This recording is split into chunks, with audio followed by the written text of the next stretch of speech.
Thank you very much. So, and when he saw the dead man, he more frightened.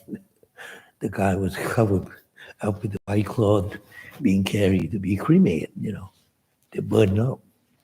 So he was frightened, didn't know what to do because he asked his attendant, am I going to be like that? Of course, you're going to be like that. Everybody's going to be like that. You're going to get sick, you're going to get old, and you're going to die. And that's what made him so frightened and I got to find a way out of this. And then we went out and realized that, all this problem coming from birth. If you were born, you will be subject to old age, to sickness and death. So I said, could I find a way to stop this or eliminate this? Then he discovered, he called it deathless, which is people nowadays misinterpret as immortality. It's totally different category. Deathless is the end of death. It means you don't have to be born. If you're not born, you will not die. If you were born, you will die. Simple as that. And that is the key of his teaching. Whatever is subject to be born is subject to die and go through the chains all through. And that's what all this instruction, 84,000 doctrine in that bookcase, you see that bookcase over there? That's 84,000 doctrines listed in there. About 11 times of the Bible. Think of it. And that's what makes people kind of nowadays listen to his teaching. Wow. How did he get through all these things? And today I'm going to show you something that even though we are trying to look at with our intelligence, without, I don't care how much or how high IQ you have, you're going to be flabbergasted with the way that he come up with or realized or saw the truth. And I went through that so many times and my God, it's just something that I thought I was pretty smart. But man, I've studied this for over 20 years. I still have just a little bit left. Okay? So don't get discouraged. You keep trekking on. You will get there. Okay? So now let's do the thing. Tanchakun is doing his job. He's somewhere in South North Carolina. Yeah, today he has to help other folk in those temples. Okay, so just me today. So we're gonna start with chanting. Go to page 7. Okay, salutation, triple gem. If you're ready. So we're going to start with bow down 3 times first. Ready? Now 1, 2, and 3.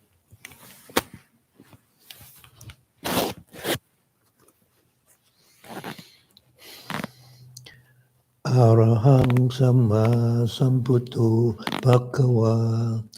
The Blessed One is worthy and rightly self-awakened. Buddhang Bhagavantang Abhivadhemi. I bow down before the awakened Blessed One. Swakato Bhagavata Dhammo. The Dhamma is well expounded by the Blessed One. Dhammang Namasami. I pay homage to the Dhamma. Supatipanno Bhagavato Sāvaka Sankho. The Sangha of the Blessed One has practiced well. Sanghang Namami. I pay respect to the Sangha. Namo tassa bhagavato arahato samma sambuddhassa. Namo tassa bhagavato arahato samma sambuddhassa. Namo tassa bhagavato arahato samma sambuddhassa. I pay homage to the Blessed One, the Worthy One, and the right self-awakened One. Iti piso bhagava arahang samma sambuddho. He is the Blessed One, a Worthy One, and the rightly self-awakened One. Vicharana sampanno sukhato lokavidu. Consummate in knowledge and conduct, one who has gone the good way, knower of the cosmos, Anuttaro Puritsa Dhammasarati Satta Deva Manutsana Putto Bhagavati, an excelled trainer of those who can be taught, teacher of human and divine beings, awakened and blessed. Swakato Bhagavata Dhammo. The Dhamma is well expounded by the Blessed One. Santitiko akaliko ehipatsiko. To be seen here and now, timeless, inviting all to come and see. O panajiko pachatang veditapo vinyuhiti. Leading inward, to be seen by the wise for himself. Supatipanno Bhagavato Sāvaka Sangho. The Sangha of the Blessed One disciple who have practiced well. Uchu Patipanno Bhagavato Sāvaka Sangho. The Sangha of the Blessed One disciple who have practiced straightforwardly. Yaya Patipanno Bhagavato Sāvaka Sangho. The Sangha of the Blessed One disciples who have practiced methodically. Samiji Patipanno Bhagavato Sāvaka Sangho. The Sangha of the Blessed One disciple who have practiced masterfully. Yatitang Jatari Purisa Yukani Atha Purisa Pukala. That is the four pairs, the 8 types of noble one. Esa Pakavato Sāvaka Sangho. That is the Sangha of the Blessed One's disciples. Ahunayo, Pahunayo, Takinayo, Anjali Karaniyo, worthy of gifts, worthy of hospitality, worthy of offerings, worthy of respect.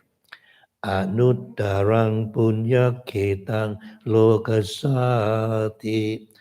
the incomparable field of merit for the world. Okay. Just relax. We'll continue with the chanting on Brahma Vihara Pavana. Sit comfortable, okay? Start with Metta Pavana. Sabbe Satta, may all living beings, Avirahontu, be free from animosity. Apaya Pachahontu, be free from oppression. Anika hontu, be free from troubles of all kind. Sukhi atanang pariharantu, be protected for their own happiness. Sape sata, may all living beings, dukkha pamuchantu, be free from stress and suffering. Sape sata, May all living beings, Malata Sampatito Vikachantu, may not be part of further good fortune. Sabbe Sata, all living beings, Kammasaka, are the owner of their actions. Kammata Yadha, heirs to their actions. Kamma Yoni, born of their actions. Kamma Pantu, related through their actions. Kamma Pati Sarana, live dependent on their actions. Yang Kammang Karisanti, whatever action they do. Kalyanang va papakang va, for good or for evil. Tatsatayatha pavisanti, of that they will be the heirs. Charadambomhi, I am subject to aging. Charang anatito, aging is unavoidable. Payati dhammomhi, I am subject to illness. Payating anatito, illness is unavoidable. Marana dhammomhi, maranang anatito, death is unavoidable. Sapehi me piyehi manapehi nana bhavo vina bhavo. I will grow different, separate from all that is very dear and delightful to me. Kammasakomhi, I am the owner of my actions. Kammata yado, heir to my actions. Kamma yoni, born of my actions. Kamma, relate through my action. Kamma pati sarano, and live dependent of my actions. Yang kammang karisami, whatever action I do. Kalayanang wa papakang wa, for good or for evil. Tatsa tayato pavisami, to that I shall be the heir. Ewang amheyi apinang pat juve kitapan. Different on this. Ya meva kayo, this body of mine, utang patatala, from the sole of the feet up, ato kesa mattaka, from the top of the hair down, tacha pariyanto, enveloped by the skin, purona napakarasa asuchino, is full of manifold impurities. Jekacho particulo, all of them are unclean. Tuwang chivitang, life is inconstant. Tuwang maranang, death is constant. Awatsang maya maritapang, surely we shall die. Marana pariyosana me chivitang, life has death at the end. Chivitang me aniyatang, life is uncertain. Maranang me niyatang, death is certain. Anicca sankhara, all conditioned things are impermanent. Tanguteta lapa, because of this, how can they permanently exist? Let it be. Rupang ananicchang, form is impermanent. Vedana anicca, feeling is impermanent. Sanya anicca, perception is impermanent. Sankhara anicca, all conditioned things are impermanent. Vinyanang aniccam, consciousness is impermanent. Rupang anatta, form is not self. Vedana anatta, feeling is not self. Sanya anatta, perception is not self. Sankhara anatta, all conditioned things are not self.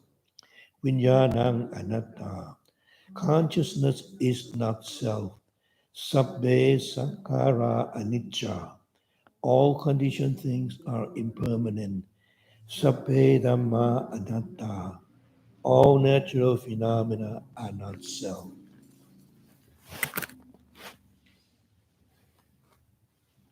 Very good. Very good. Okay.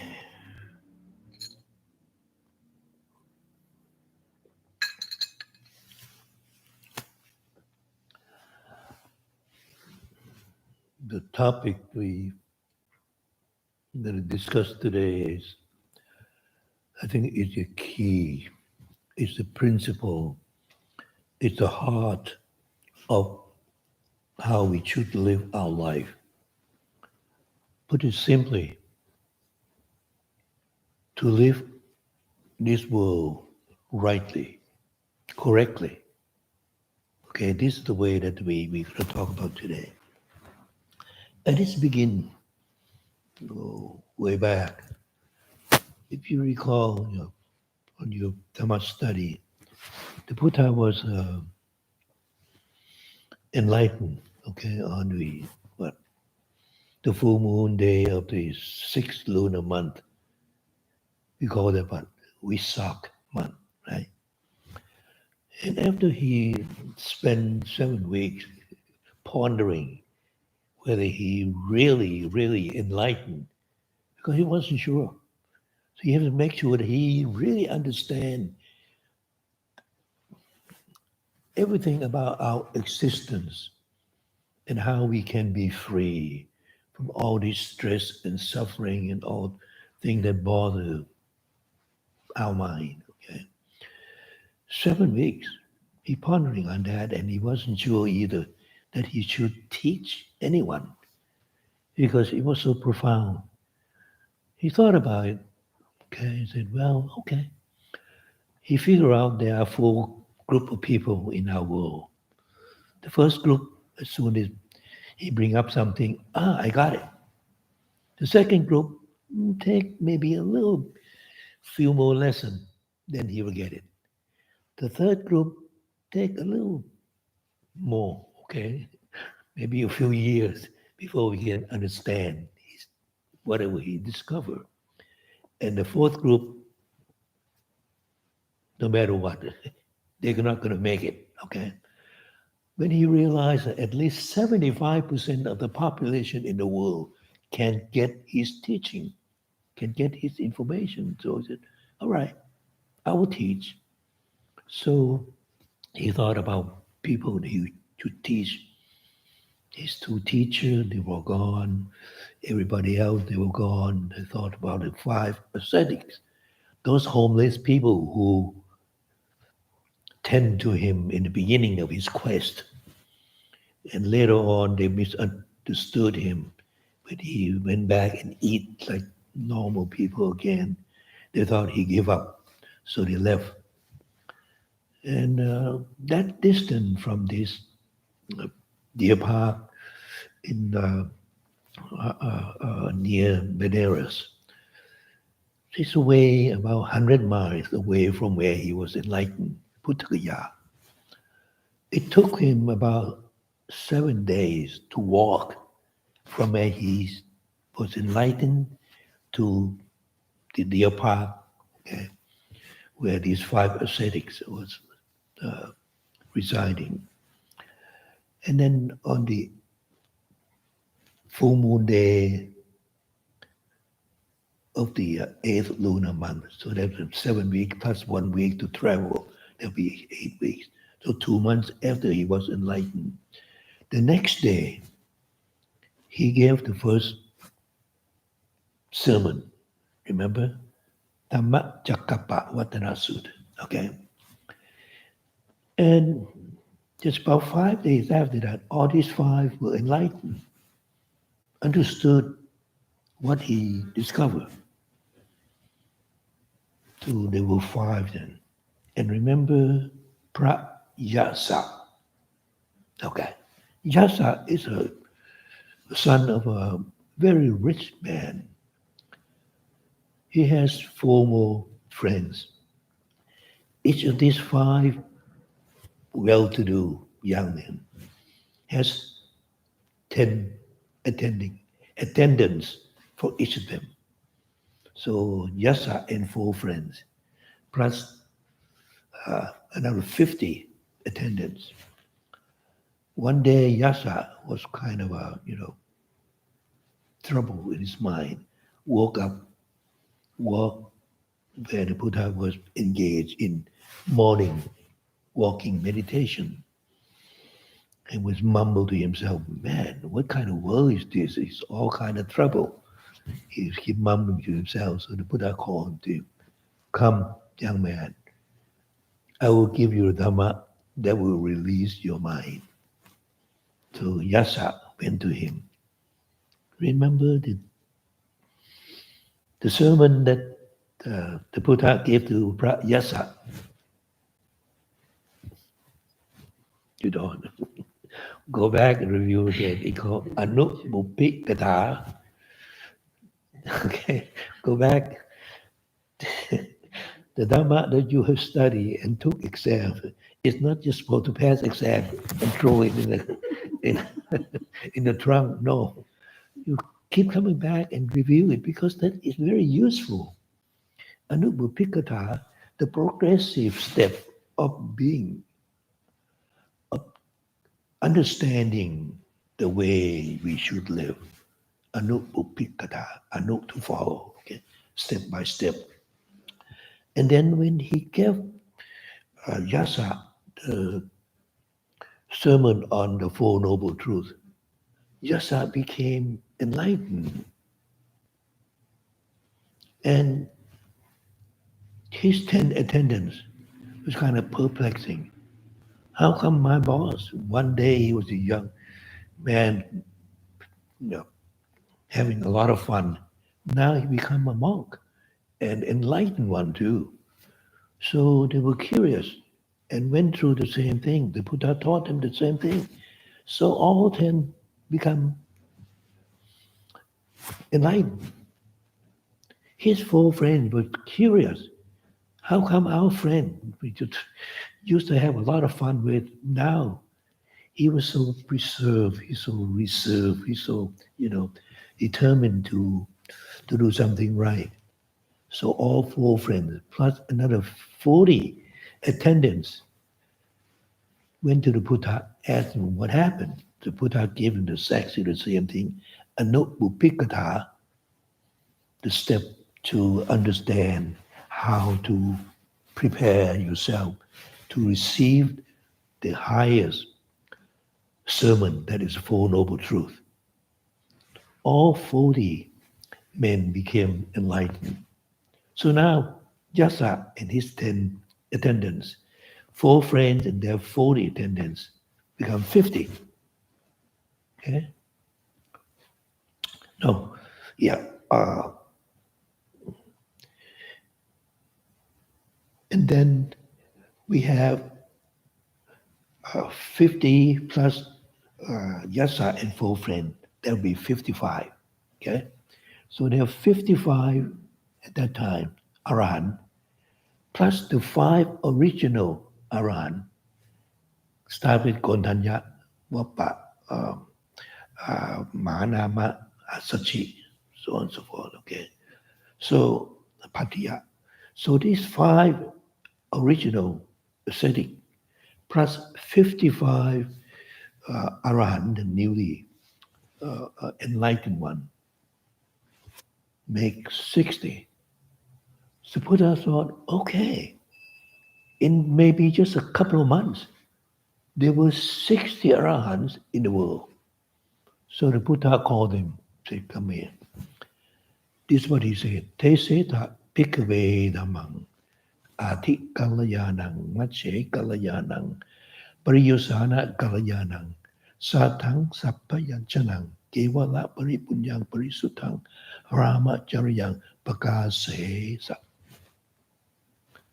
Go, Piku, go monks, do preach the Dhamma.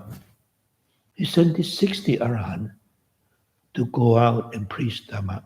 Okay, he said, they are the word Kalayana The word Kalyana actually means beautiful. Okay, but it doesn't quite you know, right to translate the teaching of the Buddha. He said, in the beginning, it is beautiful. So I'm going to use this word. It is graceful and ad- admirable. Okay? It is graceful and admirable in the beginning. It is graceful and admirable in the middle. It is graceful and admirable at the end. Go preach this Dhamma. It's admirable beginning, middle, and end. Okay? Make it complete, make it pure and pristine. It means that you don't need to polish it. It's already pure.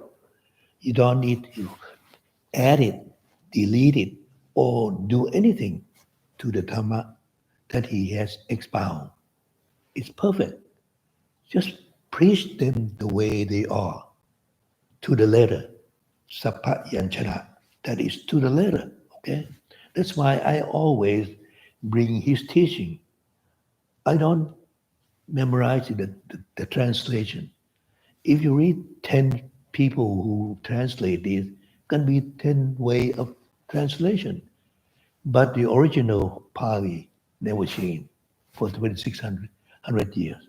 Okay, that's the reason why many people will recommend maybe just try your best to memorize some of those Pali because it will never change. So don't get kind of excited when you read some book and say, hey, he didn't say it the way that guy said.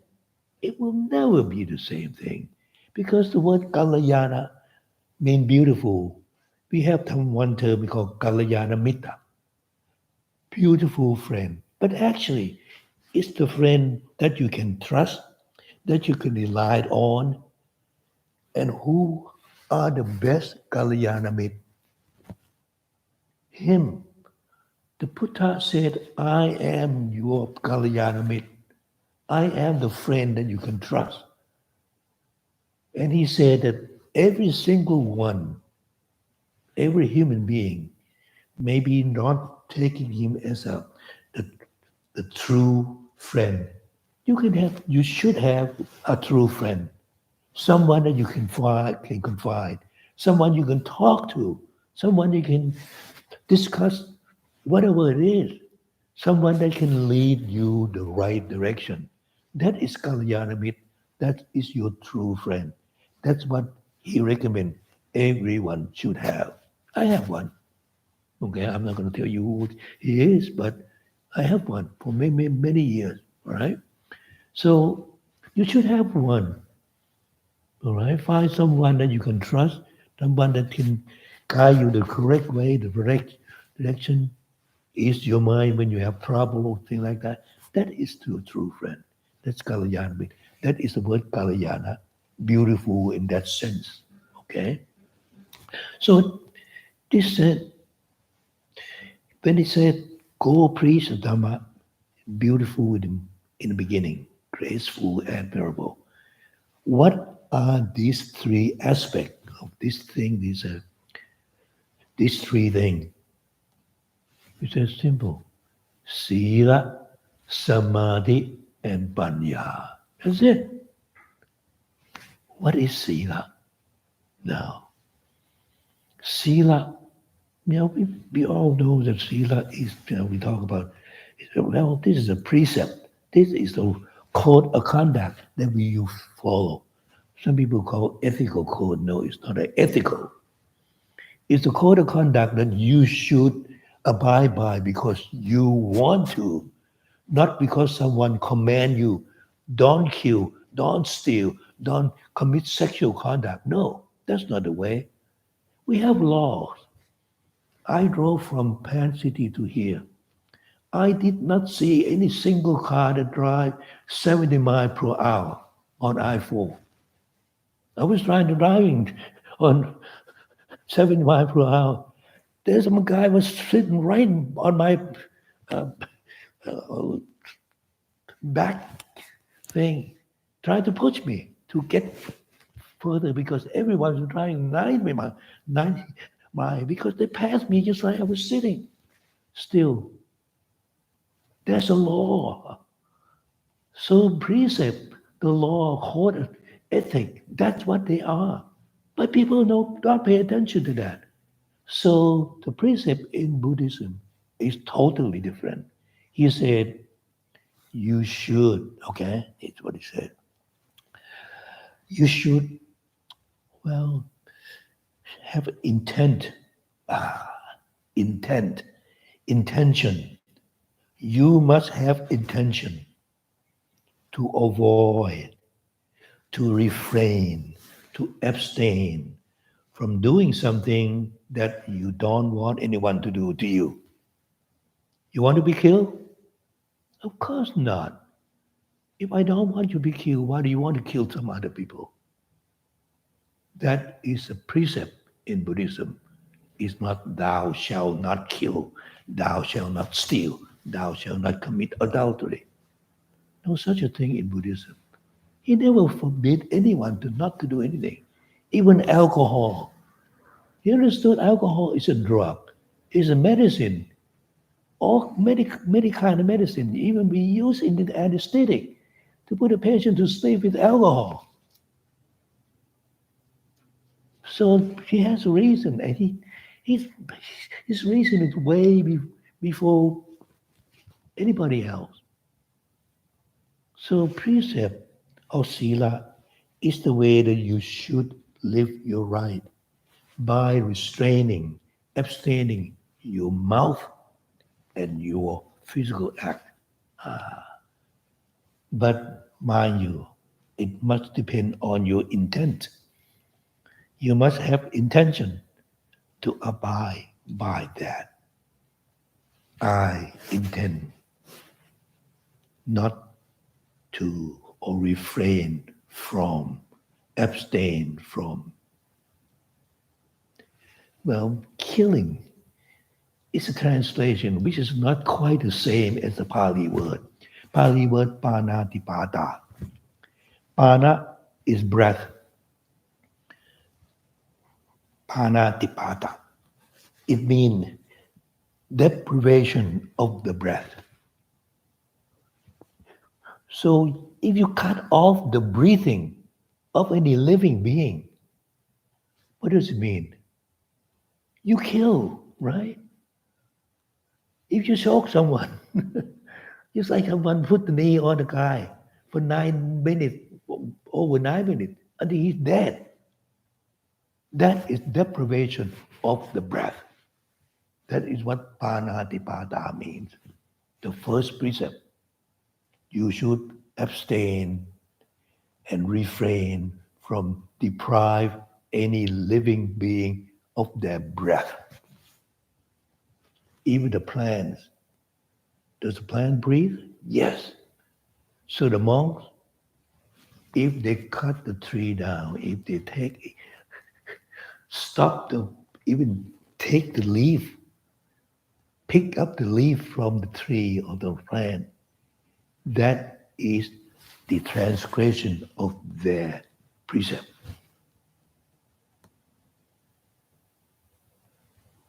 We do that without thinking, right? And I pull off the leaf from the tree, you pick off, and then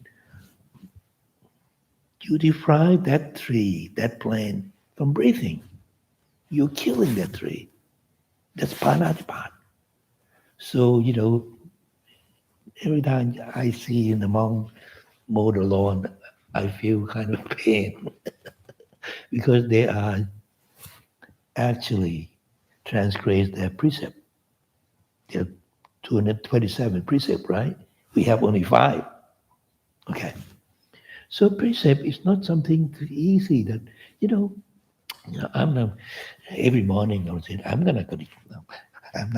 intend not to kill, not to steal, not to commit sexual misconduct, not to lie, not to get drunk and do all kind of evil things. It's not just that. It's way beyond that. So let's do this. Now, we live in society, right? Human being, just like many other kind of animal. Okay, we live in a society. So we have to sort of consider other people's right, just like we got our own right. And we hear that all the time on the TV right now. Oh, they infringe on my right. I can't allow that. They get so mad. Okay? So we talk about these people that live together. But not only people that we live with. What about the other kind of environment? So there are two kinds of environment that surround us, right? Living being and non-living being. Okay? If it's living being, we know that we shouldn't do that because we can see it very clear. I don't want to be killed, so I shouldn't do that. I don't want to be hurt. I don't want to be tortured. I don't want to be anything done to me that make me painful. I want so you shouldn't do that to other living being. Okay, but what about the other non-living surrounding or environment? Of course, the forest is a living thing, but we burn them down every. How many forests in the whole world are being left right now? We burn down Amazon, we burn down all those things, we burn down our own. I can tell you about the forests in Thailand, and now they suffer. This month, because of the northern part, they're practically bare, barren. They took, they used to have a lot of teak wood, and the teak wood took hundreds of years to grow to become the wood that we make all the furniture. Now they're gone. So when the forest was gone, what happened? This is a rainy season in that part of the world. So when it rained, what happened? There's nothing to hold the rain. So Bangkok is being flooded right now. And just like many other countries, they're being flooded because they burned down the forest. What about the mountain? Oh, we want to get those coal, right? So we blast it off. What are we doing? That's our environment that has been here trillion of years before we are here. The Buddha reminds us that is an environment that we should respect their right also. We want some coal, we dig it up, flatten all the mountain, and then we burn all those coal. What happened to us right now? We have a meeting about a climate catastrophe last month. We did it. And we don't care about our next generation and younger generation. We do everything that we to make us feel, yeah, I have a right to do this because I am free in this country. What kind of freedom is that? He told us that long time ago. You're right if you infringe on other. That's not right. Okay. So that is a precept. That is sila. Sila is not just, I intend not to kill, I intend to. No, you have to look around. Every time you go out and look and hear and see, smell, all those kind of things, all those surrounding, all those environment, it affects us. If we do some harm to them, we did some harm to ourselves. He keep reminding us that that is sila. So it's not just like a 5 precept or 8 precept that we intend to abide by. Okay. In order to keep this intent in place, you have to use to require a strong mind, right? Because the mind is one that make intent. I intend to do this. I intend to do that. I intend not to do this, not to do that. It comes from your mind. Intention is the mind decree, whatever. Okay? So if you have a weak mind, the mind, not only weak mind, the mind does not understand, or stupid mind. That's even worse. So we require two more things. The second thing is we have the strong mind, steady mind, the mind that's uncompromised, the mind that will not waver. Okay? So we have to train the mind to be what? Concentrated, right? And that's what we call samadhi, sila, samadhi. Train the mind to be concentrated. That's what we are here to do. Train the mind to be uncompromised. It's not going to be waver. It's not going to be wandering all over the place. Okay? But why do you do that? That is the intellect. That is a prime level of wisdom. You have to have some certain level intellectual, okay? Something that you can think about. You remember the three ways of gaining wisdom? Sutta maya panya, from listening from other people that teach you. Cinta maya panya, citta the mind, reflective wisdom. You reflect on it. Oh, there's a reason for that. That's the cause, that's the effect. Oh, I understand that now. So you agree with it. That is reflective wisdom. And the third one, bhavana. You develop on your own by your own experience. We call experiential knowledge, or the knowledge or wisdom that arises within you by your own experience. Okay? That is the wisdom that Buddha wants us to have from your own experience. So when you go out and see all those kind of things, yeah, I understand that. Why? Because this is what it is. Things arise, things, everything. Buddha keep reminding, you know, all things and all phenomena arise from cause, or you can say conditioned by the cause. Just I give you example the other day. You have a seed. The seed gonna germinate and to become the plants of the tree. It starts with a seed. It's like apple seed, okay? But the apple seed, if you stay dry, stay in one place, it's not gonna grow into an apple tree.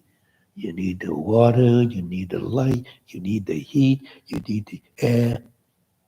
Maybe you need some soil and fertilizer. Those are the conditions that make it grow. But the seed is the cause of the tree, something like that, okay? So that is the basic wisdom that everyone should have.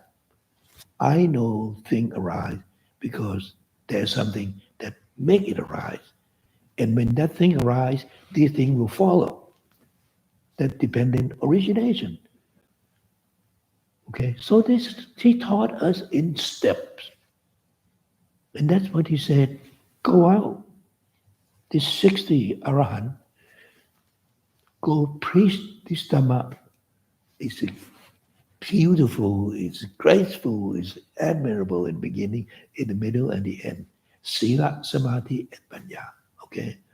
I'm not going to go further in detail. You're going to read about that uh, on this handout that I'm going to give to you in a few minutes. So just think about it. This is the way the Buddha recommend that you should live your life.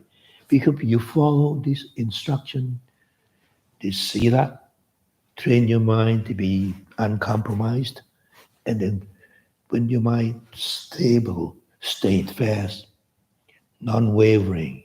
It can see things much clearer. When you see things, now you understand it. This is what they are, and this is the way they are.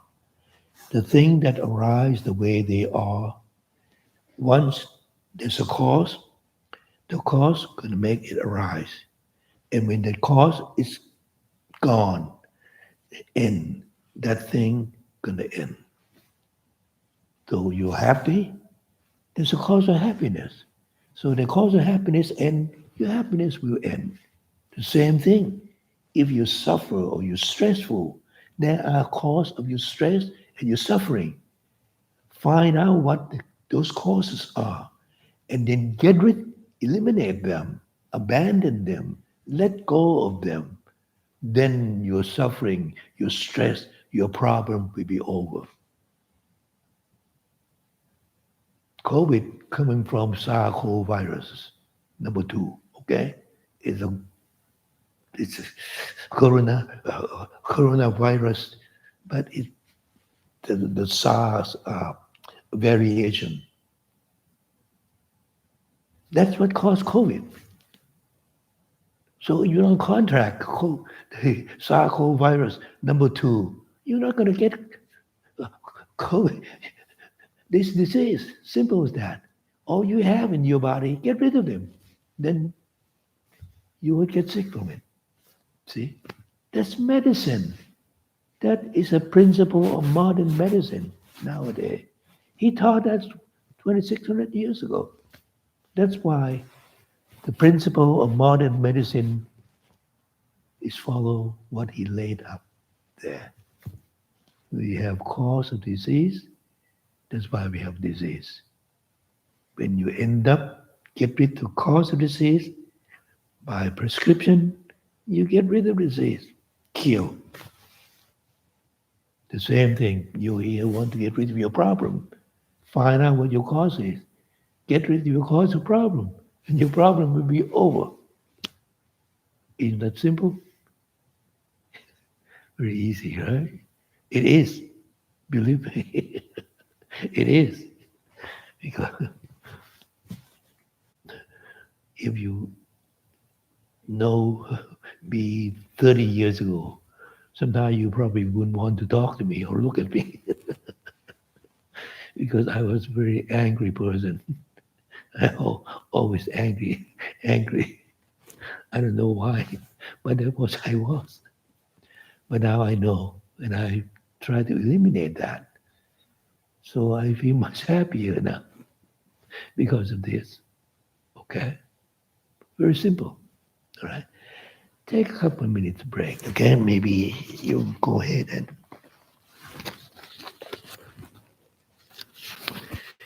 today I have something very interesting to tell you to guide you, guide meditation, because what we have been doing is that they're kind of strange. Here, this is the talk today. Okay, yeah, just stretch a little bit.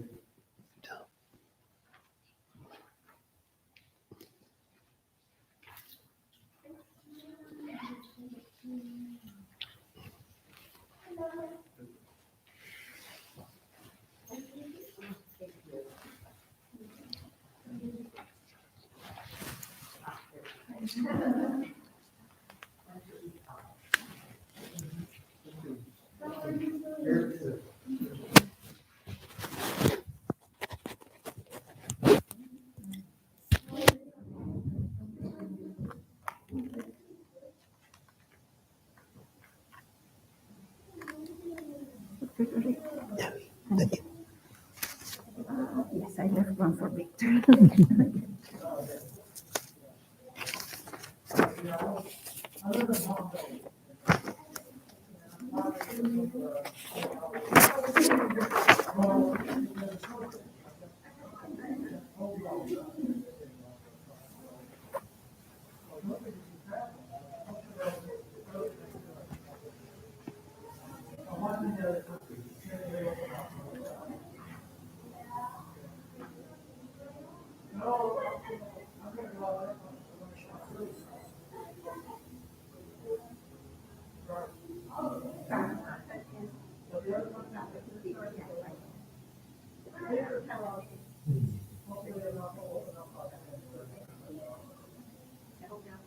देखो भाई कम ना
For the meditation, does it help? Yeah.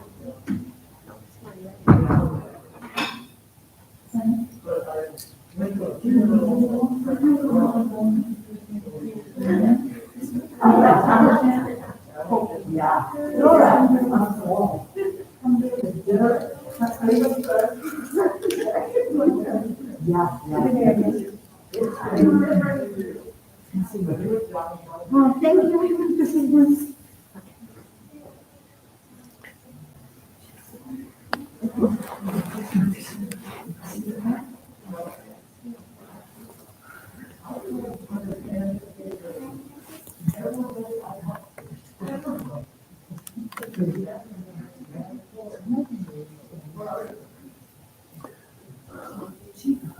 Did you hear me all right? Yes, very well, thank you.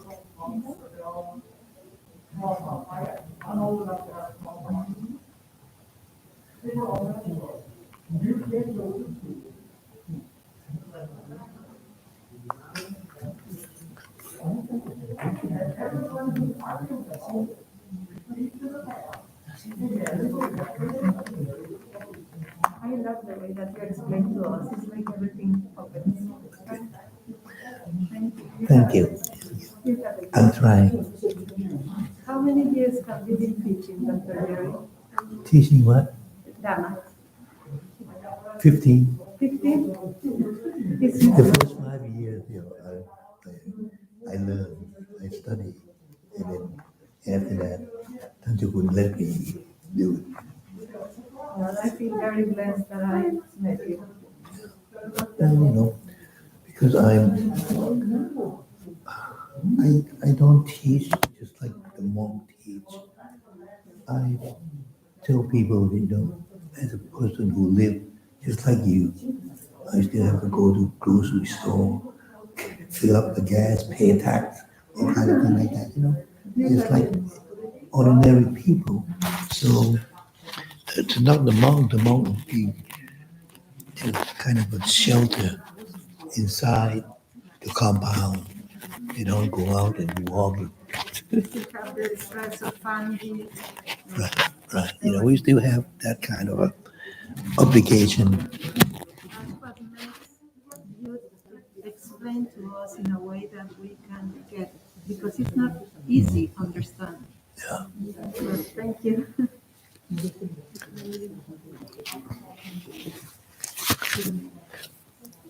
T1, this is a basic step. The breath meditation, maybe you can go ahead and distribute that, for everyone. Can you give me one more paper? Okay. The The kids are here. Tri-Sikkha. The Tri-Sikkha. Yeah. Yeah. Correct. Yeah. She gonna. Yeah. Go ahead.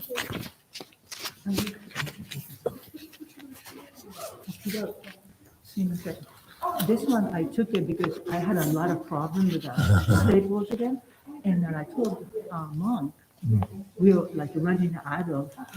So he said he has some, so he will probably. Okay. So anyway, I took this one because Oh, that's okay. You can have another one. There are plenty. I need a tricycle one. Yeah. This is a new one. That's a basic step of breath meditation that I just give out. They are the thing that I revised just a little bit. But Laura is giving out now. It's a little bit kind of I revised them. So use the new one. That's a basic step of breath meditation. Okay. It's newer. It's not the old one. No, I have revised about 10 times.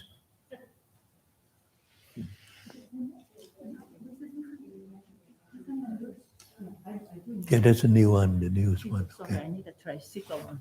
Tri-Sikkha. Here, this Tri-Sikkha. Okay. Thank you. Okay. In the past 5 weeks, we have been sort of used just a plain language that everyone understand, that meditate, okay? That is to look into what's going on in our own mind. And the Buddha, from the beginning, he gave us something that is very basic. He called mindfulness of the breath. Anapanasati. Ana is breathing in or inhale. Apana, breathing out, exhale. Sati, to be mindful. The word sati, I just want to make sure that we understand that. The word sati is actually, it's a capability or ability of the mind itself. So, just like everyone here, we have different ability, different capability to do things. For you, you're good in taking photography. That's your ability to do that. You're good with number. Okay. Okay. Some people have good in some type of athletic, some in music. Okay. That is ability. Ability in Pali, it's called Cetasik. The thing that come with, okay? It's not separate from. From when you said be mindful, it means that the mind has it has to be full of mind right there. So to be mindful of your sitting, it means that you have to know that the mind is where you are sitting. So it's like focus attention on it. Okay? And then many would be aware of it, be conscious of it, knowing it, understanding it, all kind of thing like that. But the thing that most important about the word sati is that it's able to recall, re- recollectiveness. That's what sati actually means. To recall. What does it mean? It means it's just like, yesterday you walked past the store, you saw something in the store, kind of like it, but you didn't pay much attention beyond that. And today, all of a sudden, something struck you and said, "Hey, yesterday I saw something like that. Yesterday I saw something like this." So you are able to recall what you saw yesterday and compare to what you are seeing right now. That recollectiveness. That is what is the actual function of the sati. So the word sati is to be able to recall that you just have you just breathe in and breathe out just a few minutes ago. And now you're still doing that now. So not only to recall, but you also know at this moment that you are still doing it. And you think I will be doing that in the next few minutes also. So it means that, yeah, I recall that I breathed a few minutes ago. I am breathing now, and I will be breathing maybe next year. All right. So that is the true meaning of sati. It is the mind that keep recall whatever is going on and bring it back to the present, and also even include what is going on in the future. So that's sati alone. Okay. But if you think of it, if I'm able to recall what I ate yesterday, I'm eating now, and I want to eat this tomorrow, whatever it is, recall something like that back and forth, back and forth. So eventually, that recollection, where does this thing we call recollection come from? And this is what make our life interesting. Okay. For example, if you drove on I-4, just like I did, for example, if there was an accident on I-4, I saw that, I passed that, I come in here. And then all of a sudden I recall that, yeah, there was an accident. I can tell you there was an accident on I-4, so on and so forth. Where is those things that I can dig it up and said, I saw the accident? That's become you what? Your memory, right? So sati is also involved your memory. So the more you train to become more mindful or have more sati, then you will be able to sort of make your memory bank even better. Okay? And if you are able to line them up in the way that make them what we call orderly fashion, one on top of the other, and not just throw thing in your closet or whatever it is, but put it in nicely. So when you go back, pick one up one by one, you'll be able to see the what the orderly of those things that you have done before. Okay, that is what sati will do for you. So you will be able to gain your memory in an orderly fashion. Okay, and that's what the advantage of people who has been meditate for a long time. We have monks, 100 years old. He can recall all those teaching. He can bring up all the things, and I can attest to you that because I feel that I'm 84 years old, can be 85 this coming year. A lot of people at 84 they lose their memory, but not me. I memorize everything that I have done. I read, I print, I do things. So my memory is gaining. Oh, you may not believe me. That's okay, but you have to try it yourself. Okay. So you work your mind to be able to recall. By working the mind, become stronger.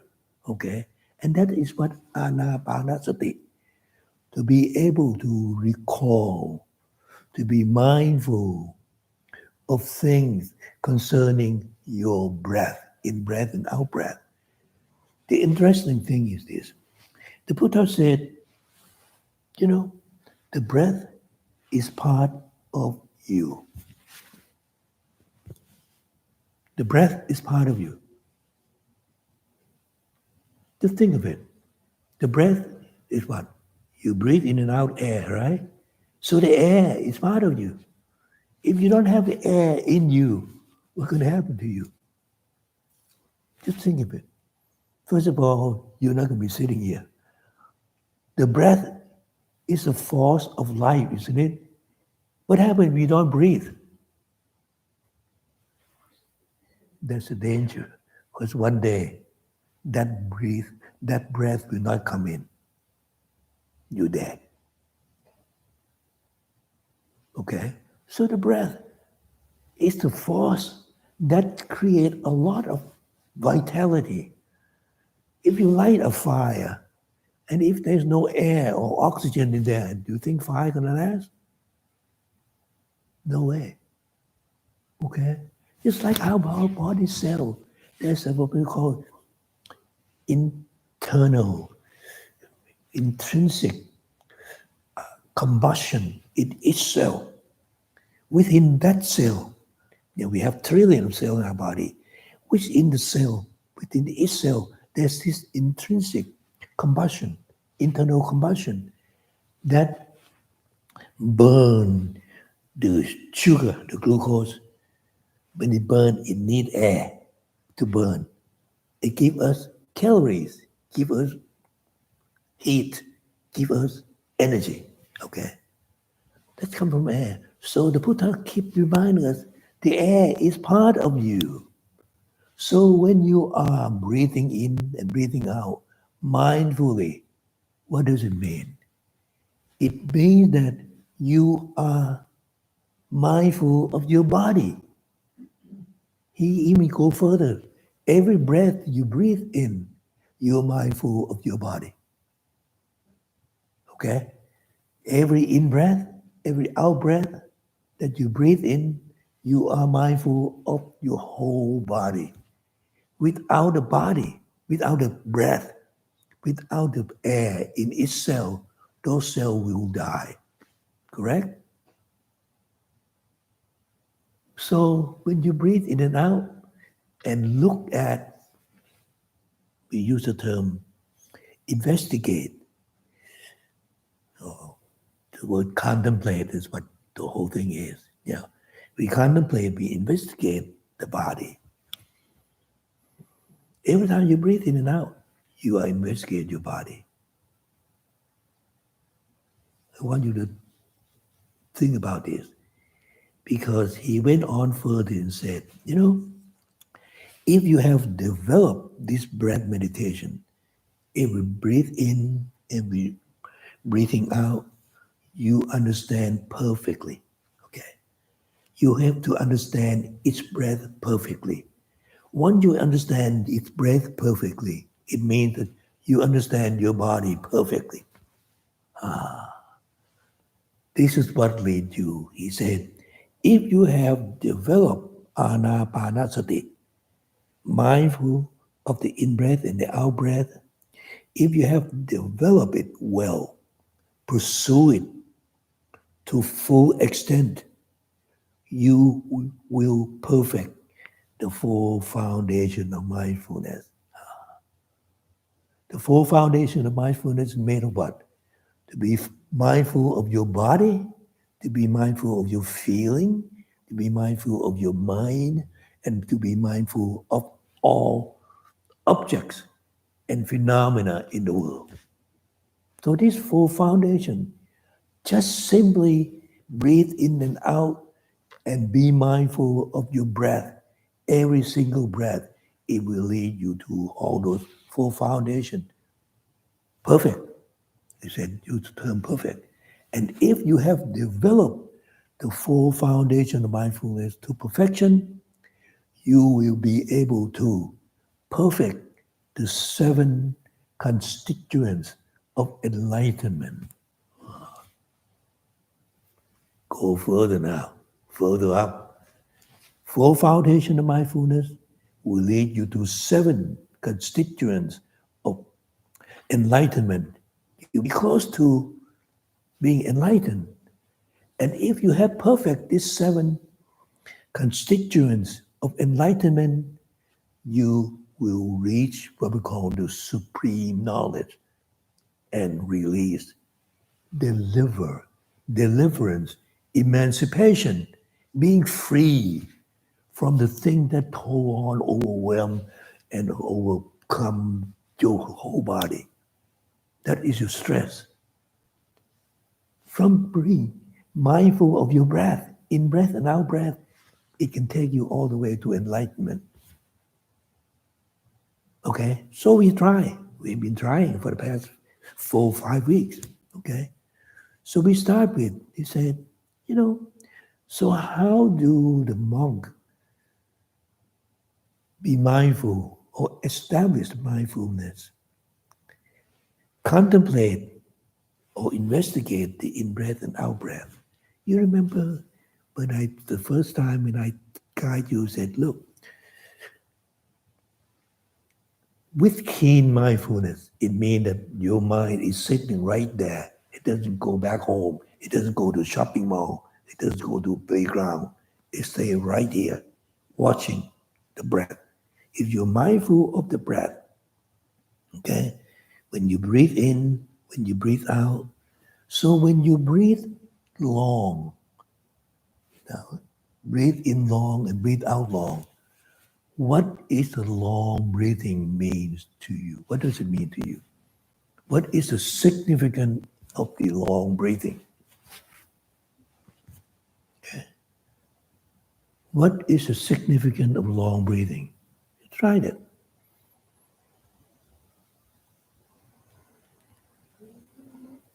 Breathe in and out long. Now, breathe in and breathe out long, okay? Go ahead. Just do that. Just a few times. How do you feel?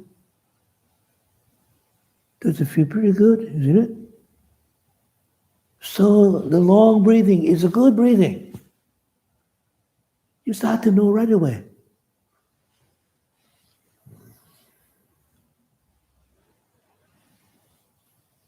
It's good breathing. The Buddha even say, go further. It's a normal breathing. Not only good, it's also normal. And also it's natural. Whoa, wait a minute. He said it's good, it's normal, and it's natural. Just keep on breathing long. How do you know it's breathing long? You're breathing long. And how do you make it long? How do you breathe long? Just practice. How do you make your breathing long? So you make an exertion. Lift up your ribcage.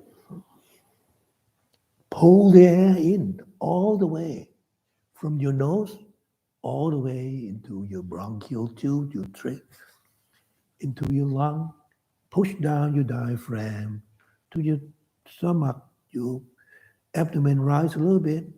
Oh, that is long breathing. From here all the way down to your navel.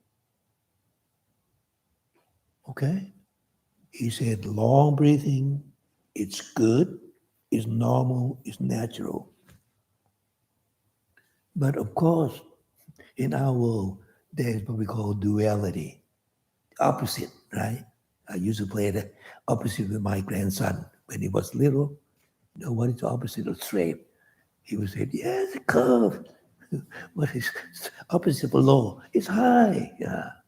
When he was 4 years old, we played that a whole lot. He loved that game of opposite. So we have this duality too, okay?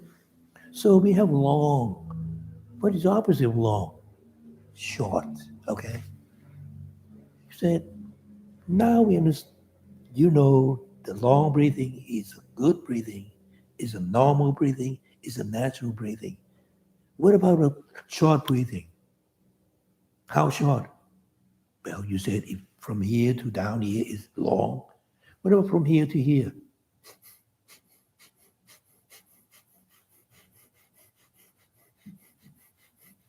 Keep breathing that. Do it real fast. I guarantee you, in a few minutes, when you pass out. Okay? So it's not good. Short breathing is not good. Short breathing is not normal. Short breathing is not natural. We know right there from just a few deep breaths. If you practice, if you don't practice, you don't know. If you don't train yourself, you don't know. That's the reason why you have to train yourself. You have to practice, not just read it. Oh yeah, I understand this long breathing is good. How do you know it's good? Have you tried it yet? So the key in his teaching is you got to make it. You got to do it. Put in action. If you come in here and you don't practice anything, please don't come. It's not going to do you any good. You waste your time. Okay? So just compare these two. That's the first two lessons. Know your long breathing, know your short breathing. From there, okay? And this is what kind of really strike you. See, when you said, I am breathing in and out long, then I feel good. I feel relaxed. I feel natural. You keep doing that. Keep doing for a while. Then you know how long am I breathing? How do I make it long? What does long breathing, how does it affect my body? If you breathe in and out long for a while, how does the body feel? Calm, relaxed, at ease, right? No more tense. Nothing like that. So, hey, it makes the whole body relax, including the mind. Because the mind stay here. Just like you stay in your home. If your home is on fire, you're going to be on fire too if you live in that home, right? The same thing. So this is the home of the mind. So if the body is calm and relaxed, the mind is so, it's so pleasant. And at ease, it becomes tranquil. I want to stop right here for just a few minutes. Many times when we meditate, we were taught that in order to gain wisdom, you have to tranquil your mind. Make your mind still, make your mind calm, make your mind concentrated. When your mind concentrated, everything's so still, everything's so clear, that you can see things perfect. Just like you have a water. You put dirt and dust in there and you stir it up. What happened? It kind of dusky, milky, and dull. You can't see through, right? Let it sit for a while. Let that murky water sit for a while. What happened? All those whatever settle down to the bottom. So the sediment stay down. The water becomes so clear. Now you can see, look into that water. I can see the bottom, right? So that is what seeing clearly come from. When everything settled down. So you have to have the mind calm and clear before you can see everything in there, right? But what we just talk about is opposite, isn't it? Think of it. We understood everything before the mind become very peaceful. We understand that the long breathing is good breathing. Long breathing is natural breathing. It's normal breathing. We have understanding first. That's the knowledge come first. And then the mind settle down and become peaceful. It's opposite. That's what we thought. But no, sir. That's not the way actually is. Because in every moment, every nanosecond that you think that you can see things, it means that thing has only settled down, quiet. Just that moment before you can see. Okay? But overall, he said, I am mindful by way of insight. I am mindful by way of insight because I understand. That's why my mind is calm. Is that what we start by understand our breath and make our mind calm? But the way that everyone taught, including him, he said, you have to make your mind calm before you can see clear. So which is the right way? See, this is contemplation. This is analyzing. This is really, really, really, really look into the truth. And that is what's happening. Okay? So just don't let the thing arise that without knowing why does it happen. So this is going to be much different than I can guarantee you. You can go to another 1,000 meditation places. No one going to talk like the way I talk. You have to reflect on it on both ends. When you get your mind calm, how do you get it calm? When you get your mind see clearly, how do you make your mind see clearly? That is contemplation. That is the way the Buddha really, really want us to do. That is Bhavana Maya Panya by your own experience. I explained that. Even at night, in the middle of the night, I said, how did I get here? You need to do that, okay? When you breathe in and out, man, I feel so good. Just don't let it settle. I feel so good.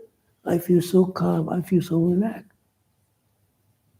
Because nothing stays like this forever. Remember that?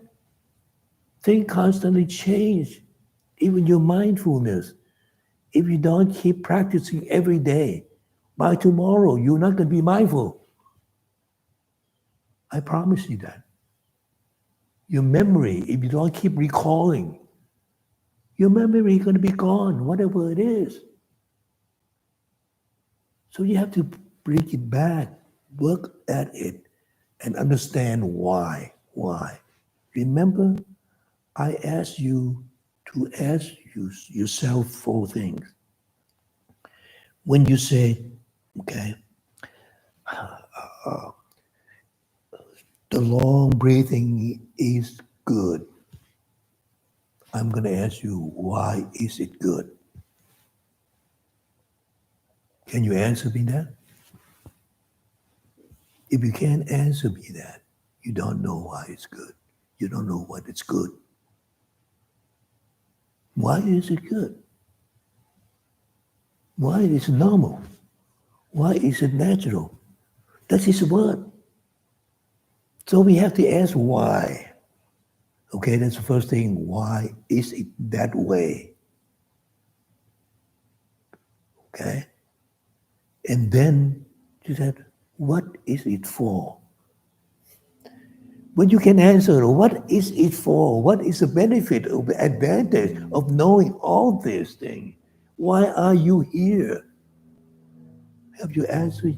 Have you asked yourself that?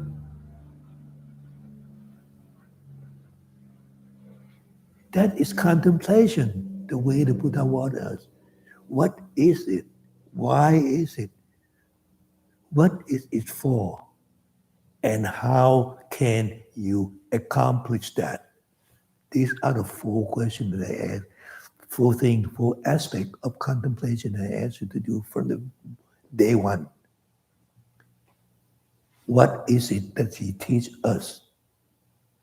Why did he teach us that? What is it for? How can I accomplish it? That is your life out there. You go to work, what is it that I'm doing? What the heck am I doing this for? Why do I? And how can I accomplish what I'm supposed to be doing that? It doesn't matter you're a scientist, you're a doctor, you're a lawyer, you're an architect, you're whatever you are. If you can't answer these four questions, you just waste your life.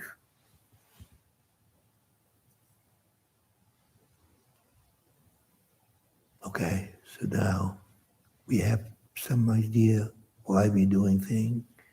So we're going to start doing the thing that we have been doing. So when you sit, make yourself straight. Okay? Don't slump down, don't lean back. Because when you're comfortable, you will fall asleep in no time. That happens to most people. So keep your body erect. We're going to use our breath. That is the best thing. If we don't breathe, we die anyway. So go ahead, right? Take a few deep breaths. You can count. Breathe in one. Breathe out one. Breathe in two. Breathe out two. Breathe in, count three. Breathe out, count three. Breathe in, count four. Breathe out, count four. Breathe in, count five.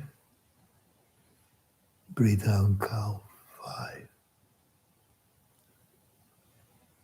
So if your mind stay with the breath, fair enough, then you can go on and try the quick counting. Breathe in, count 1, 2, 3, 4, 5. Breathe out 1, 2, 3, 4, 5. Pause just a bit. Breathe in, count 1, 2, 3, 4, 5, 6. Breathe out, count 1, 2, 3, 4, 5, 6. Breathe in 1, 2, 3, 4, 5, 6, 7. Breathe out 1, 2, 3, 4, 5, 6, 7. You can do like this all the way to 10. It depends upon how good your breathing is. So practice that at home, slow counting. You can go up to 10, the same as a quick counting, 1 to 5, 1 to 6, 1 to 7, 1 to 8, 1 to 9, and 1 to 10. Take your time in the process of counting, because not only it can strengthen your breathing, it can lengthen your breathing, also keep your mind on the breath. When you're sleepy, when you're kind of drowsy, when you're kind of a don't care attitude, something like that. So go back and use the counting. And after you're familiar and you are good at the way of you counting your breath, then you can start to follow your breath. Following the breath or stalking the breath is one way we can investigate how the breathing is all about. So you can start taking a deep breath, the air into your nose, follow that, it into your lung, the lungs only expand, and the air get down to your diaphragm. That's the end of the in-breath. And the out-breath start with the diaphragm, go up to your chest, to your lung, and exit through your nose. So you keep breathing in and breathing out. Just follow that until you're familiar with the way you breathe by stalking that breathing in all the way to diaphragm and stalk out from the diaphragm to your nose.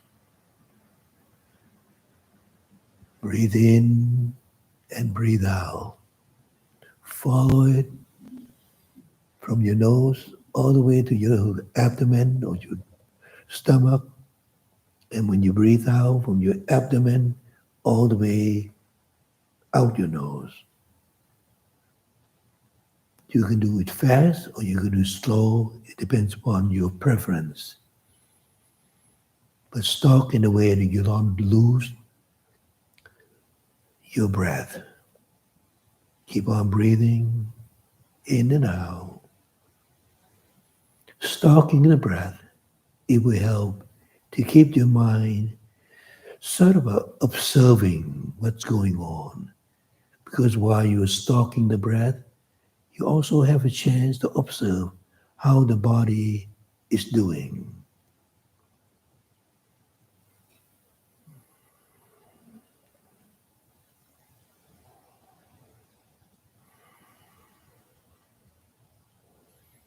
Observe how the body reacts when you breathe in complete or a long breath. When you breathe out a long one, see how your body feel, how your body react on that. This is the way we learn. Observed.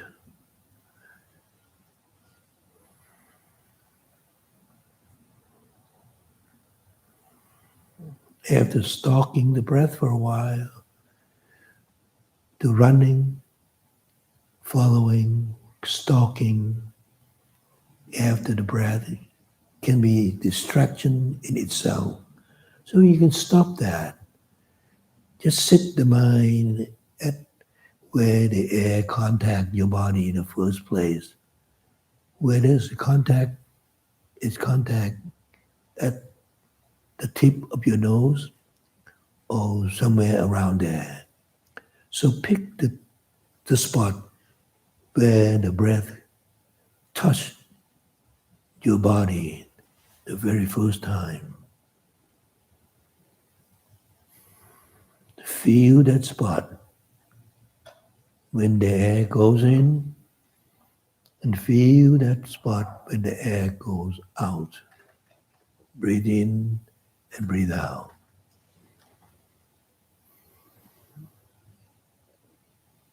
Just feel it.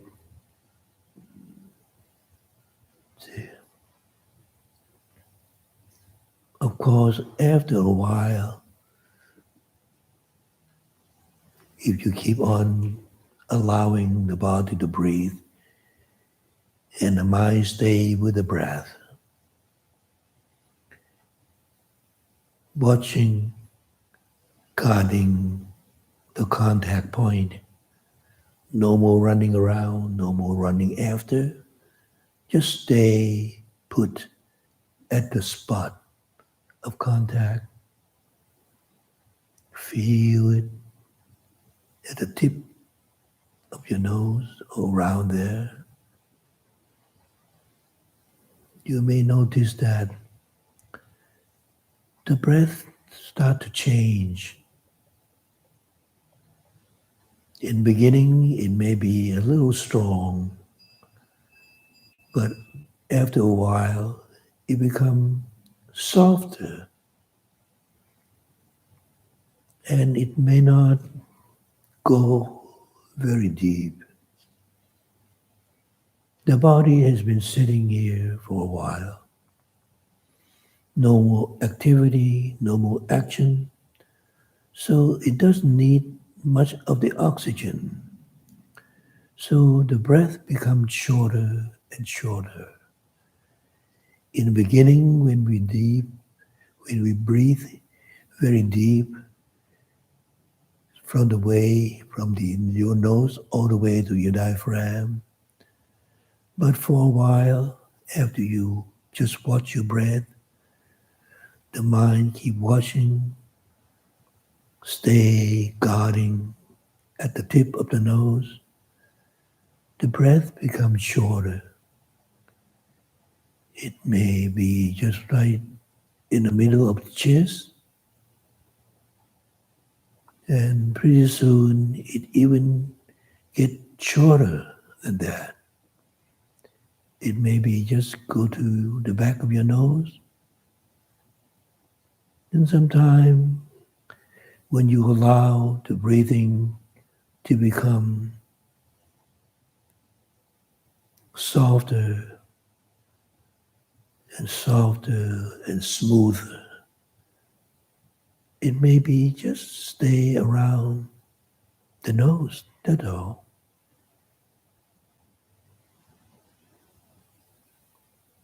It becomes very faint. Now we start to learn something on the way the body reacts to the breath. When the breathing was active, when the breathing was long, the body was alert,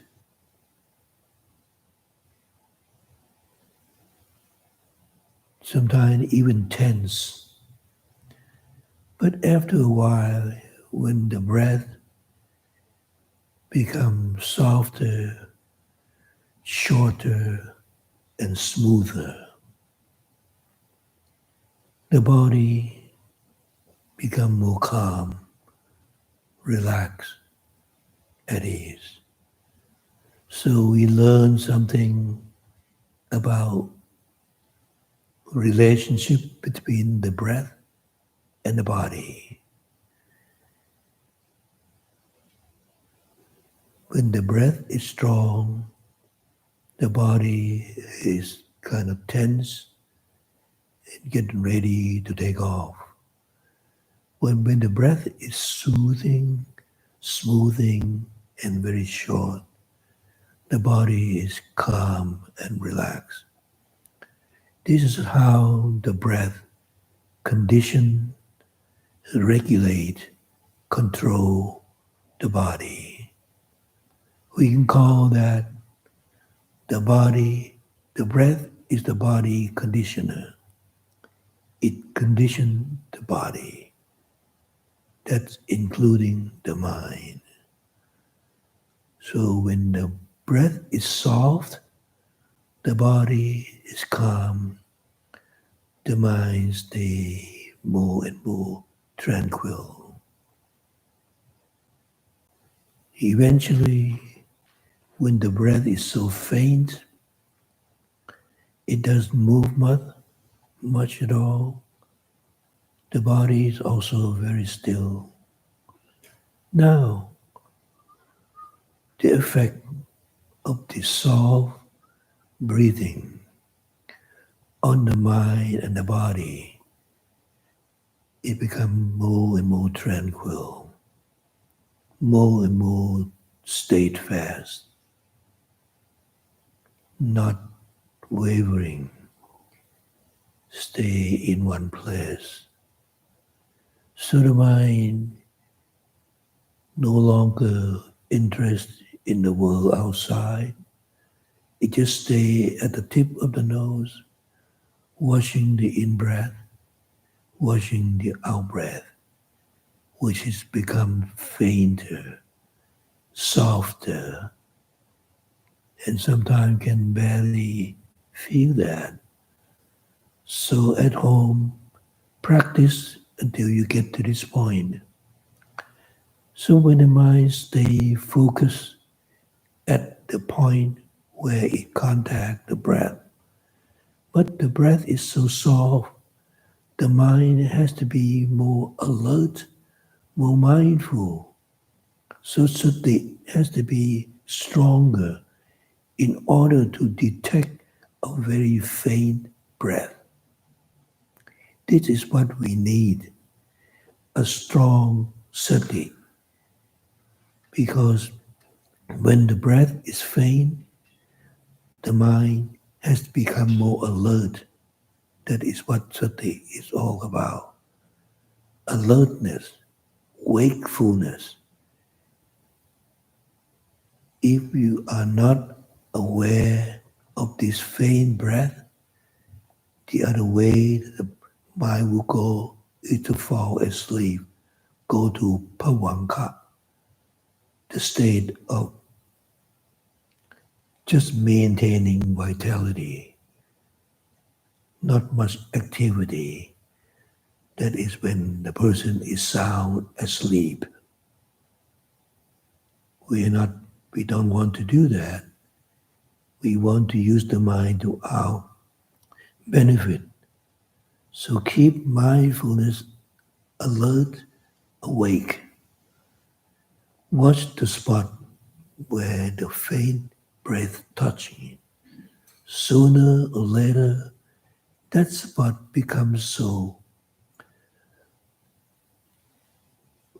what you call ignite into the internal light. It might be just a little bit tiny light spot. Could be different color, yellow or blue. That spot is what we call nimitta. It is the signal or sign that tell us the mind stay in one place, stay fixing on the spot where the faint breath touching the area of the body. When become ignite, that spot can be the thing that the body can use. So now that spot become the focus of attention for the mind. It become more useful to the mind at this point. This is where vitakka, or this object that the mind will use for further advance in our process of looking into the mind. So vitakka, that is the mind pay attention to that light spot. In the beginning, it could be just a tiny spot. It disappears sometime, it will come right back. As long as you stay attention to that faint breath. But as soon as this light spot arise, your attention on the breath drops. Attention is on that light spot. That limit sign or symbol tells you something. The mind become more and more powerful. So it starts to stay focused on that spot. When the mind becomes very powerful, it can manipulate that light spot. It can change the shape, the size, and this is what we call limit of different kind. The first light spot become what we call parikam, primal sign, preliminary sign. But soon when the mind is powerful, it creates some more interesting thing. That spot become the visualized sign, the sign that the mind can keep in its own screen. So the mind has that spot that can play with. It can evaluate. We call vichara. So Vitakka, by using that light spot, vichara, we work on, the mind work on that spot, evaluate that spot, manipulate that spot, and change, become visualized, become the conceptualized sign. This is time that the mind can create a lot of things, and the mind can go wrong right here. If any time the mind is no longer mindful of the object, then it can create something that can become what we call miccha titi. If one wants to see the divine being, he or she can see divine being right here. One can see hell or heaven, one can see right here. If one wants to see the Buddha, the mind can create the image of Buddha and they can converse with the Buddha right here. They are the concept of the mind because the mind has nothing to do. So this is not the objective that the Buddha has in mind.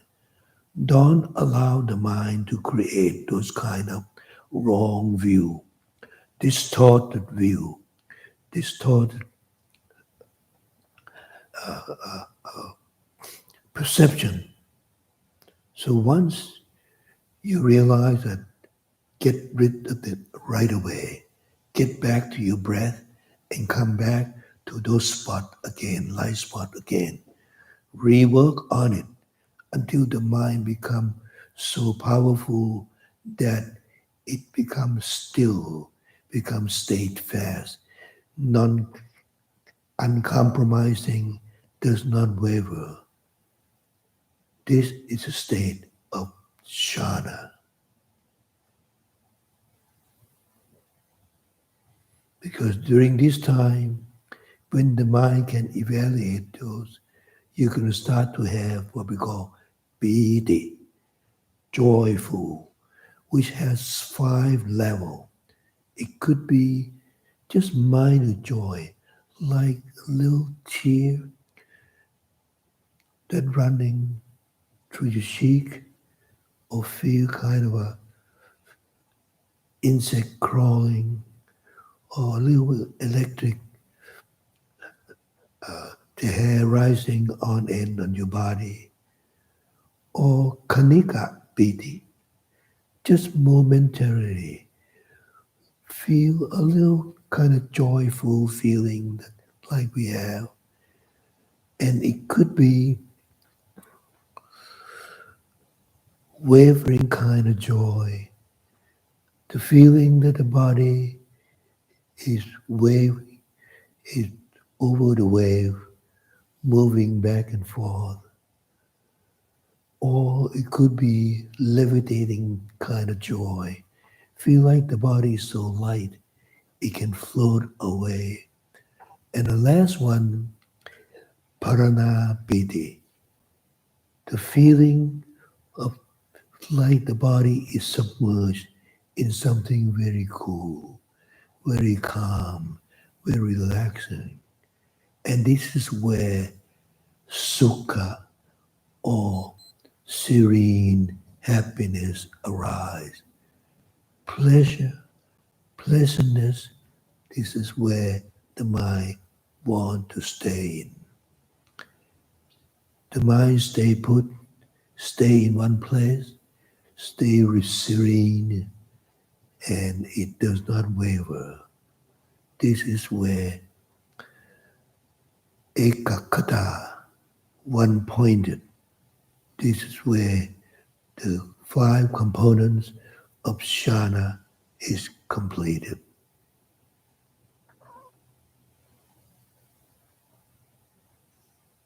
In other words, when we start with following the in-breath and the out-breath by way of observing the in-breath and the out-breath, and eventually it ends up with complete tranquil state of the mind, or jhana.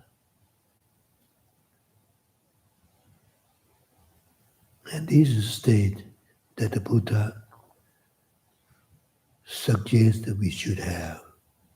When the mind is at one point, all the faculty, all the ability has joined together. It becomes the most powerful state of the mind. This is where the mind can penetrate the truth of all objects the way they are, the way what nature is. That's what natural is all about. The nature or natural is Dhamma. So now we see Dhamma, the truth of reality of all things, the way they are. Because all these things, if you keep watching, it never lasts. It starts to fade away, and no one can control it. No one can own it. So the state of anicca, things that never remain the same. Whatever is subject to arise is subject to cease and end. And there is oppressive force that force them to break down to end. That's what we call dukkha. And because of nothing remained the same, what it used to be is no longer there. That is what not self is all about. So we now see anicca, dukkha, and anatta, impermanent, oppressive force that force them to break down and not under control by anyone.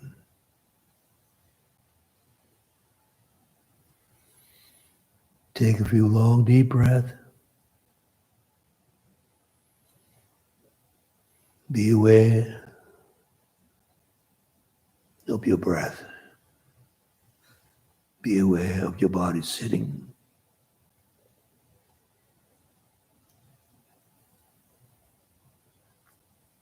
So the first goal is to see things that is subject to arise, is subject to end. Look at your breath. You breathe in, the in-breath will end. Then comes the out-breath. When it arises, keep changing, and soon the out-breath ends. And replace with the new in-breath, and it will end. The out-breath, the same thing, arise and end. The awareness of the in-breath arise, and when the in-breath is gone, that awareness or consciousness or chitta is also gone. So now, from rupatam, from material observation, the breath arise, the breath gone. Awareness of the breath arise, awareness of the breath is gone. Become namatam or mentality. Both materiality arise and gone. We can use that as our step to see the mentality arise and it's gone. The same way. Rupatam, materiality arise and gone. Namatam, mentality arise and then gone.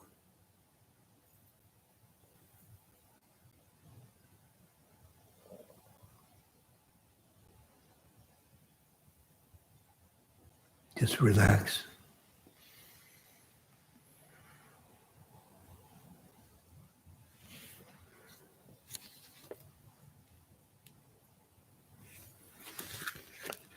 So,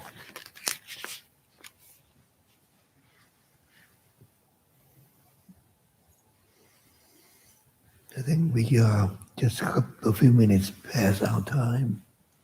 So, just be alert, awake, and we will do something, last thing we're supposed to do for our session here.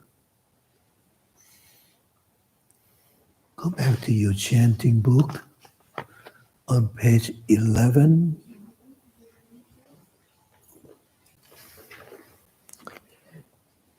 Dedication of our merits to all beings.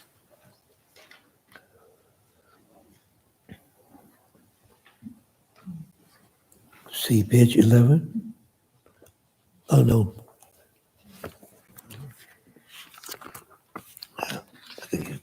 It's 11, isn't it? Yeah. Last paragraph. Yes. Here we do both in Pali and in English. Okay? Ready? Sape sata sada hontu avera sukha chivino katang punyang palang mayang sape paki pavantute. May all beings always be free from animosity and live a happy life. May they all share in the blessing that's springing from the good deeds I have done. Okay. In our session, bow down 3 times. Are we ready? So 1 and 2 and 3.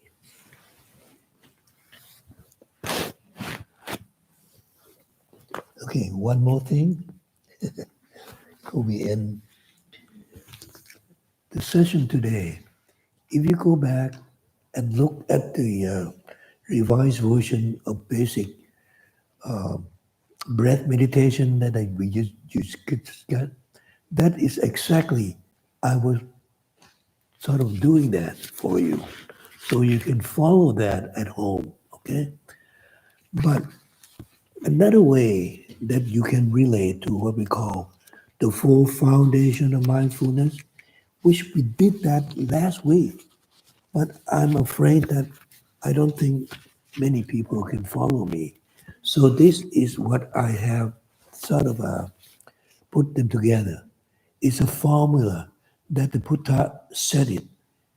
All those 6 aspects of meditation start with the body, okay, with the breath.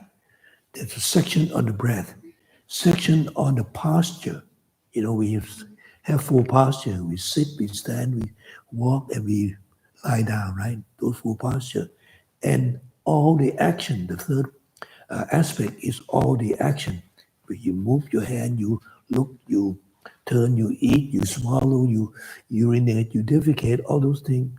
And the other aspect is the aspect of the part of the body, all 32 parts, okay? Plus the four elements that make up this body and the 9 states of decomposed corpse. That's what I did last week, but I don't think many people can follow me. So this is the sort of a condensed form of those 400 pages of the sutta. The State Patan Sutta is in here.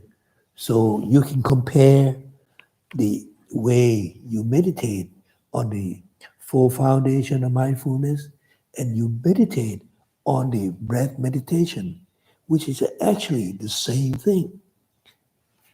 The first part, the first group, it's about what we call tranquility, to get the mind calm. That is breath meditation, the first part. The second part about the feeling is become what we call insight.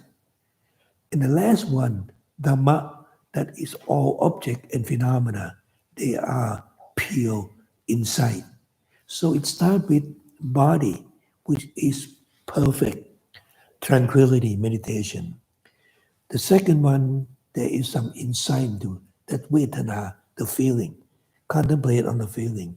The third one, contemplate on the mind, more or less towards pure insight. And all object and phenomena, they're all insight. So that's four foundation. Start with perfect, pure tranquility with the breath. And when the feeling is a little bit more feeling, more of the inside. And the chitta is more of the inside. And the last one is pure inside. Okay? It's right here. Go ahead. Just. That's okay. Thank you. Don't need that. It's like I said, I'm your friend.